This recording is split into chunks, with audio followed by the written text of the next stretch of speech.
こんにちは、木之内です。今回の間取り添削は岡さんからご応募いただいた間取りを添削したいと思います。幅の狭い道路が2方向にある形で、それぞれの道路からセットバックが必要な敷地です。概要については、建築場所は大阪府です。幅の狭い道路に面していますが、家が立ち並んでいるので、おそらく交通の便の良い場所なんだろうと思います。ご応募いただいたのは岡さん40代の方です。家族構成はご夫婦お二人で、今回は奥様からご応募いただきました。駐車場は普通車1台。用途地域は大種低層住居専用地域で、建蔽率 70%、容積率 150%、角地により建蔽率 10% 加算済み。外壁交代はなしということです。このような敷地です。北側と東側に約3メートルの道路があります。幅が4メートル未満の道路の場合、基本的に道路中心から2メートルまでセットバックする必要があります。この2メートルまでの部分は敷地面積として含むことはできませんのでご注意ください。北側の道路の方がセットバックが大きいのは、以前はこの辺りに道路中心があって、北側のお宅がすでにセットバックしているからではないかと推察します。敷地周辺の家はすべて2階建て。また敷地図の数字については確認が取れず、敷地は東西11メートル、南北11メートル、128平米、37.25 坪で作成したとのことです。敷地の寸法については少し疑問がありますので、最後にご説明したいと思います。ぜひ最後までご覧ください。岡さんのご要望やお悩み、建築のイメージをこのようにまとめていただきました。1階20坪、2階10坪、延べ床面積30坪程度で考えています。現在20坪と12坪、許容範囲です。最終的に老老介護を経て一人暮らしになることを想定して、1階に水回りと寝室を設けたい。階段は独立させたい。日中は日当たりの良い2階でテレワークや趣味を行う。書斎は夫婦それぞれに必要。書斎の広さは夫2畳以上で PC デスク&チェア。妻、書棚とプリンター、PC デスク&チェアが置けるよう4畳以上。お互いの存在を感じられるような部屋の並びにしたい。住宅密集地で庭はない分、バルコニーを設けたい。バルコニーで何をするわけでもないですが、隣家から距離を保ちつつ、外に出られる空間として、ということです。居室よりも廊下、ホール、洗面室、階段など通過する場所を広く取りたい。海外のキッチンみたいにぐるっと回れるレイアウトを希望です。キッチンは2人で料理を作れる広さが欲しい。パンお菓子作りをするので作業台兼テーブルを置きたい。そして気になる点、質問として1階は南を捨て去る代わりに2階はバルコニーを広めに取り、2階の一部をグレーチングにガラス床で考えてみましたが、1階に再興できるでしょうか。マイホームデザイナーでは光が落ちてきませんでした。マイホームデザイナーっていろいろできるんですね。そもそもダイニングキッチンとはいえ、北東側にメインスペースを持ってくるのはありでしょうか。車の駐車も南に移して南東側ダイニングも考えたのですが、鬱屈感があるのと北側の方が車も出し入れしやすそうと感じたため北側としています。窓の数が多いでしょうか。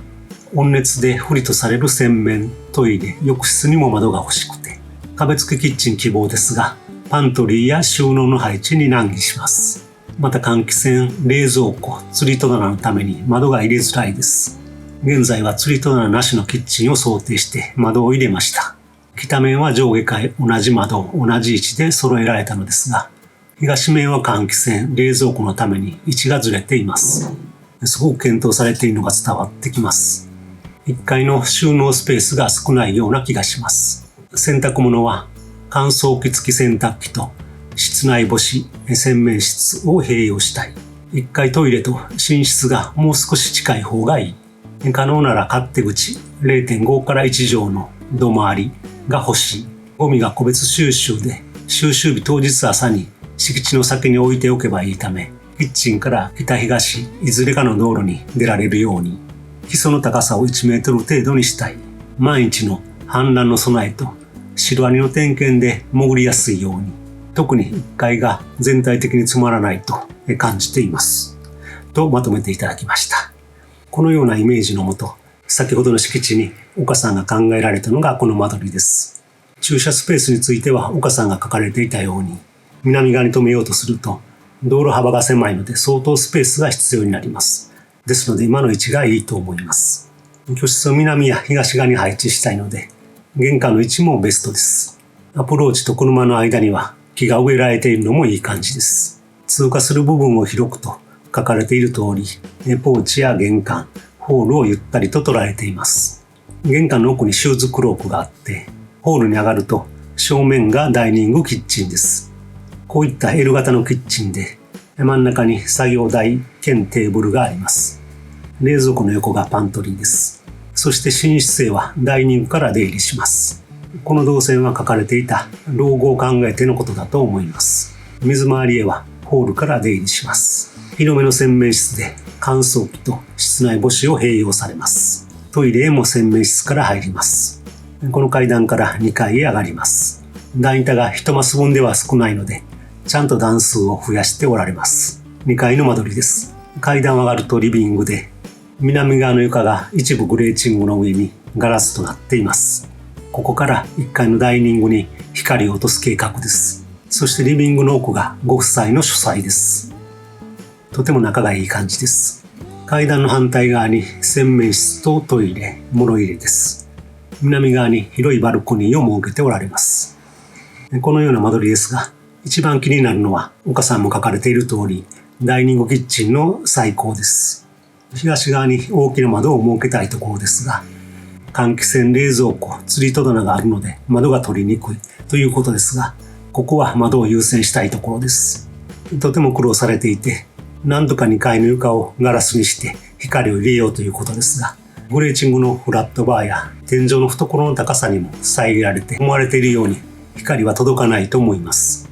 主な採光の窓があって、それを補う程度にはいいかもしれませんが、今のままでは採光は不十分というか、相当暗いと思います。イメージ的にはリビングの部分を全て吹き抜けにするぐらいでなんとかというぐらいですので、まず1階で窓を大きくする間取りを考えた方が良いかと思います。このシンクとガスコンロを反転するではないでしょうか。もう一つは2階のバルコニーが大きすぎるということです。木造の建物は RC などに比べると揺れが大きいので、大きな面積の防水層を作るには不向きです。せいぜい8畳か10畳程度にして、あとは屋根をかける方が無難です。それと温熱環境的に不利とされる窓を多くつけたいけどどうかということですが、この論理が極端になると窓が全然なくて機械で空調した方が温熱環境的に良いのだというような本末転倒な話になるのではないでしょうか。まず優先すべきは居心地の良さで、そのために温熱環境の技術があるので、気持ちよく換気できる窓を優先させればいいかと思います。ダイニングキッチンの十分な採光を得るためには、少し手を加えるぐらいでは難しそうなので、大きく変えてしまいます。実はこの間取りを見たときに、1階を LDK、2階を寝室にして、もし将来必要になればエレベーターを設置できるように、当初は物入れを設ける方法も頭に浮かびましたが、しかしながら、この階の構成は岡さんがよくよく考えられていることだという気がしますので、この構成は変えずに考えます。この東南の隅に庭が設けられればいいのですが、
完成しましたので見てください。東西方向に1マスを増やして、東南隅に庭を設けました。ただ東側道路と建物との距離が小さくなったので、道路車線が厳しくなって、この辺りは2階建てにはできません。東南隅を開けた以外は基本的には構成は変えていません。北側に車を止めて、こちらからアプローチします。基礎が1メートルと高いので、ここで5段上がります。ポーチは少し囲って、正面を格子としています。玄関に入って階段の下をシューズクロークとして利用します。正面の壁に沿ってダイニングキッチンに進みます。ここには引き込み戸を設けています。L 型のキッチンとこちらにパントリー。真ん中に作業台兼テーブルです。たまにお二人並んで庭の緑を眺めながら食事をするのもいいかもしれません。南側のデッキテラスからは十分な光を取り入れることができます。デッキテラスはプライバシーを守るため、南側は壁、東側は板張りの格子のイメージです。デッキテラスの南側に出入り口を設けて、ここにゴミ箱を置きます。そして勝手口からゴミを出すことができます。ダイニングの奥が寝室です。ベッドからも緑を眺めることができます。そして水回りへは寝室から出入りするというのもあるのではないでしょうか。日本ではなかなか実現できないプランですが、今回のケースではハマりそうです。ただこのトイレはお客さんに使ってもらえないので、お客さんは2階のトイレを使ってもらいます。この階段から2階へ上がります。階段を上がって正面が書斎で、東側に向かって天井が下がっていきます。ダイニングの上部が低い吹き抜けになりますので、窓からキッチンの様子を伺えます。南側にリビングを持ってきました。バルコニーから1階のデッキテラスの緑が見えます。北側に洗面、トイレ、物入れです。外観はこんな感じです。北面ですが、東側の道路車線が厳しいので、この辺りを胸にして屋根を下げていきます。この奥で階段を上がって玄関になります。こちらは東面です。この窓からダイニングに朝日を取り込みます。庭はオープンでもいいですが、プライバシーを確保するために囲うならこんな感じです。南側は2階のバルコニーの手すりの高さまで上げれば、基礎が1メートルと高いので、お隣から覗かれることはありません。道路面は木の板で囲うイメージです。この東南隅にデッキテラスを設けた間取りで、日当たりは大きく改善されるのではないでしょうか。ただ気になっているのは、実際の敷地がもっと大きいのではないかということです。不明点が多いので、岡さんが配慮して安全側に書かれているのだと思います。もちろん敷地が大きくなっても先ほどのプランは収まります。しかしながら敷地の寸法や形状が違えば違ったアプローチがあるかもしれません。その可能性を消してしまってその土地の魅力を引き出せていないとしたらもったいないことです。土地が特定できないように消していますが、元々の敷地図には有効宅地面積が書かれていて、その数字は岡さんが書かれている123平米よりも相当大きい数字です。これは道路のセットバック前の現状の土地の面積だと判断されたのだと思いますが、有効面積と書かれていて、不動産の売買に重要な面積を間違える可能性は低いような気がします。それよりも南側と西側の敷地の寸法が怪しそうです。書かれている寸法をもとに敷地図を起こすと歪んでしまいますが、この 12.5 メートルと 11.6 メートルをセットバック後の寸法とすると歪まずに、もともと書かれていた有効宅地面積とセットバック部分の面積もおおよそ整合します。場所もわかりませんので確証はありませんが、寸法線の表示が間違っている可能性が高いと思います。ですので念のためこの大きい方の敷地でも考えてみたいと思います。全く違う間取りになるはずです。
敷地が大きくなると、こんな風に中庭型とすることもできます。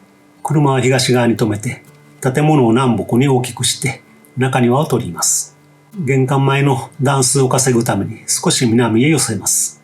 この踏石状の階段を上がっていくと玄関です。玄関から引き戸を開けてリビングに入ります。中庭型の間取りでは中庭の北側が一番条件の良い部屋になります。こちらがダイニングキッチンです。デッキテラスの西側になりますが、東側からの朝日を取り込めるのでダイニングには好都合です。そしてダイニングキッチンの奥に寝室と水回りです。寝室の窓はリビングからの見え方を考えるとあまり見せたくないので、床付近に背の低い窓で良いかと思います。奥にウォークインクローゼットです。こちらに洗面、お風呂、トイレです。このトイレはお客さんも使えるので2階にはなくても良いかもしれません。この階段から2階へと上がります。2階は書斎だけです。8畳分の書斎とデッキテラス側にバルコニーを設けています。立面図です。北側のアプローチの上に深い軒を張り出します。ここ上がって玄関です。実際には道路から2階部分はほとんど見えません。東面も実際には2階部分は奥へ引っ込んでいます。窓については中庭に向かって大きな窓を設けることができるので、道路側には小さな窓で大丈夫です。敷地寸法が予想通りであれば、このような中庭型のプランも可能になります。敷地などの条件が少し変わるだけでも間取りは大きく変わりますので、これから先の検討を進めるためにも正確な敷地をぜひご確認ください。また家が立ち並んでいるので問題ないとは思いますが、道路が狭いので工事車両が入れるかどうか、入れたとしてもコンクリート打設や棟上げの際には道路を通行止めにしないといけません。工事金額にも関わってきますので、早めに専門家に相談されることをお勧めします。おまけにもう一つです。こんな間取りはいかがでしょうか。